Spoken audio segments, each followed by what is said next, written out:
Männer, es war ein langer Krieg. Ihr habt tapfer und stolz für euer Vaterland gekämpft. Seid eine besondere Truppe, die ineinander einen... Hey everyone, this is Hydra Hut, and shh, don't tell anybody, but it's been a while since I've read this. I read it when it first came out on Wednesday, and I only vaguely remember what it's about because I've read like fucking 15 comics since then. A couple of them multiple times because I was trying to figure out what the hell they were even trying to do. Pretty sure I can still do a competent review. I was going to try and reread this before doing it, but I'm at work, didn't really have time, and I kind of want to get this out. I don't I don't imagine I have enough viewers for any of you to really mind if it's kind of low grade, but I will go ahead and apologize ahead of time. So, this is Batman Teenage Mutant Ninja Turtles number 2, the second arc of Batman Teenage Mutant Ninja Turtles. This is issue 4 of 6. Again, we got Tynion IV, Freddie Williams II. I don't know, is Ferrier helping write? I haven't really even bothered to look at that. I thought Tynion was doing all the writing. Oh, okay. So the plot was Tynion. Dialogue is actually Ryan Ferrier. Tynion did his own dialogue in the first one. I'm guessing maybe his rates have just gone up, so they really couldn't afford to have him do everything. Or it's because they're putting him on literally every title they can fit his name on. So he probably just didn't have time. So in the last book, where we pretty much left off, was Donnie is still being kind of... Sorry. So Donnie is still having some incompetencies, or, well... he's not incompetent. He's just having a lot of emotional issues getting over the fact that he's not as smart as he'd like to be, and he's not as physically talented as his other brothers. And of course, Batman is his idol because Batman exemplifies everything Donnie wishes he could be. When we last left off, they were... Yeah, okay. When we last left off, they were all at the the secret base of Bane's new foot soldiers, and they were working on trying to stop this new synthetic venom. And of course, Bane showed up and was going to stop them. So, we pretty much pick up right where we left off. Get this great battle scene where we can see everybody is all venomed out. This is actually, if you haven't been following, this is the doctor who created the synthetic venom. He got covered in that mutagen that turned all the turtles and everybody into what they are now. We see all the foot soldiers now look like little miniature Banes, and Raphael gives us some good humor here. Commenting on the fact that Bane always sounds Shakespearean, and in the last comic he was commenting on the fact that everybody looks like they're a luchadore now. We get some great fights where... Okay, so before the fighting starts, they're still doing the intimidation process. Batman has a plan, and he wants everybody to just listen to him so that they can all get out alive.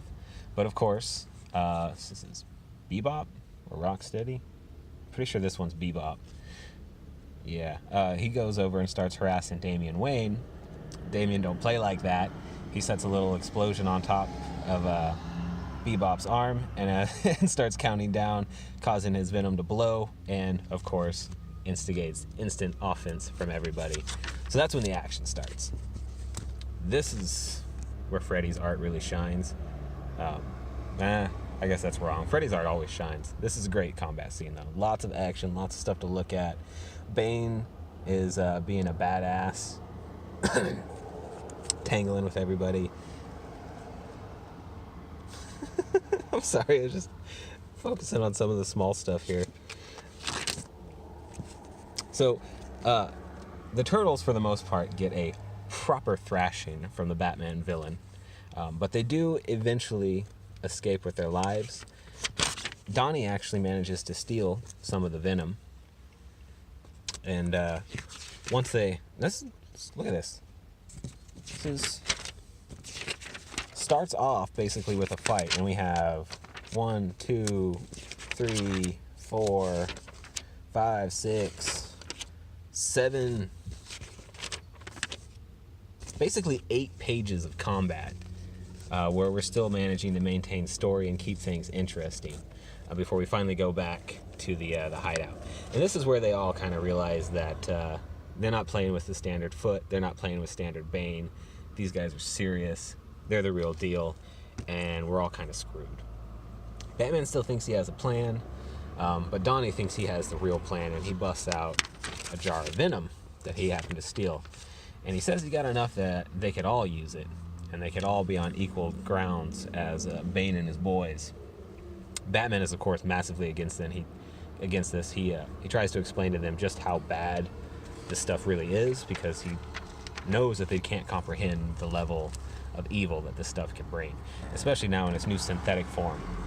Which, obviously, the whole synthetic venom stuff has always been a big analogy for drug addiction, and I think this series really does an even better job, because it shows that the natural form can still be dangerous, but the synthetic form is almost always more dangerous.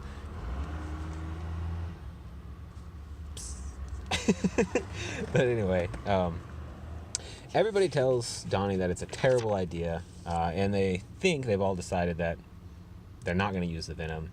They might study the properties so they can better learn how to beat it, but they have a better way to win. And they're going to do that by the fact that the Turtles know the entire underground layout of the city. Bane, on the other hand, is very new to the city, so they're going to use his inexperience in New York? Is that where the Turtles are located? Man, it's been so long since I've heard the Turtles mention where they're from that I don't even remember if they're in New York or not. Pretty sure they are. Doesn't matter. But wherever they are, they're going to use their innate knowledge of the Undercity. Look at that. That's got to be New York. Or Manhattan. Certainly not California.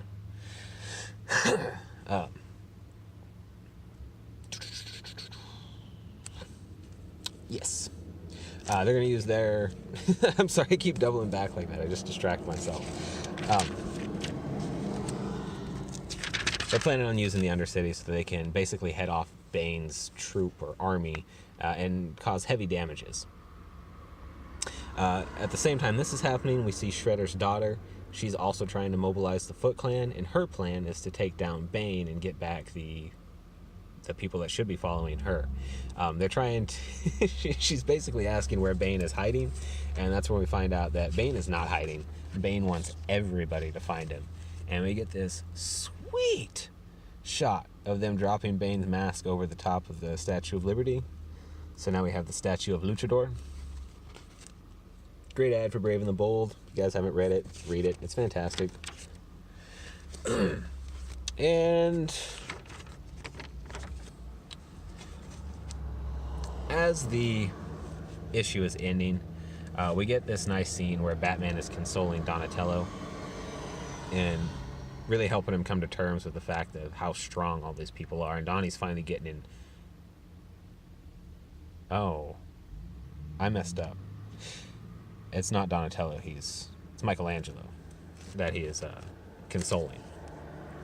And Michelangelo's finally getting excited over the fact. No, that's not Mikey either. God damn it. Raph, Mikey, Donatello.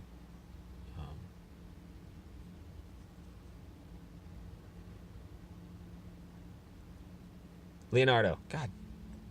God, such a fake geek. I need to get thrown in a fire. So, Leonardo and Batman are talking about the plan, and Leonardo's finally comfortable with how the plan is going to go. They all think everything's set. They're getting a little bit of confidence, and that's when we see Donnie sneaking out with some of the venom. I'm not going to show you the final page because I would like you to actually read this book, but stuff happens. Big deal at the on the last page. So again, still recommending this. Still think it's good. Could be biased because I like the Ninja Turtles. I like Bane, and I really like Freddie's art. I would say Tynion's writing is Tynion's plot is good. Ferrier's writing is surprisingly good. I really like the way he handles Bane. The Turtles seem pretty on. I was a little upset at how simpering Donnie was to start. But, you know, got over that quickly. Actually, I guess it's kind of pointless not to show you the final page because the cover gives you a dead giveaway on what's going to happen to old Donatello. But I'll still let you find out because it's a pretty nice little spread. Anyway, thank you for watching. Hail Hydra as always.